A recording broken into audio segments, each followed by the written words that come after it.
దేశంలో కాదు, రాష్ట్రంలో కాదు, దేశవ్యాప్తంగా చూసుకుంటే పొలిటికల్స్‌లో ఎన్నో రకాలైనటువంటి విపత్తులు. అంటే రాష్ట్ర రాజకీయ భవిష్యత్తులో పెను మార్పులు సంభవించేటటువంటి అవకాశాలు. హ్మ్. కొన్ని కొన్ని సార్లు పార్టీలు కూడా కనుమరుగైపోయేటటువంటి అవకాశాలు. మళ్ళీ ఆ ఊసుండదు, ఆ పేరుండదు. అసలు పార్టీ కూడా భూస్థాపితమైపోయేటటువంటి పరిస్థితులు ఈ యొక్క ఆహ్, షష్టగ్రహ కూటమి ద్వారా ఏర్పడతాయి.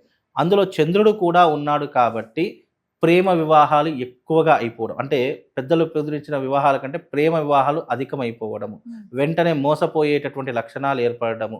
మోసం చేసేవాడు ఉన్నంతకాలం మోసపోయేవాడు ఉంటూనే ఉంటాడు. కానీ ఈసారి ఏమవుతుందంటే మోసపోయే వాళ్ళు అధిక సంఖ్యలో పెరిగిపోతారు. అంటే స్కామ్‌లు జరుగుతాయి. హుహు. స్కామ్‌లు గాని, కుంభకోణాలు గాని ఇలాంటివి ఎక్కువగా జరిగేటటువంటి లక్షణాలుంటాయి. వ్యాపారాలలో కూడా చాలా ఇబ్బందులుంటాయి. అంటే కాంపిటీషన్ పెరిగిపోతుంది. హ్మ్. కాంపిటీషన్ పెరిగిపోయేసరికి వ్యాపారాలన్నీ కూడా తక్కువ జరగడము, స్టాక్ మార్కెట్‌లో ఇబ్బందులు రావడము, అలాగే మనం చేస్తున్న వ్యాపారంలో మనం పెట్టే పెట్టుబడి కంటే ఇంకా తక్కువ రావడము, ఇలాంటివి ఎక్కువగా జరిగేటటువంటి లక్షణాలుంటాయి. అలాగే ఈ సంవత్సరము ఫుడ్ బిజినెస్ ఎవరైతే చేస్తున్నారో, ఆ ఫుడ్ బిజినెస్ కూడా చాలా మట్టుకు 50% పడిపోతుంది. హ్మ్.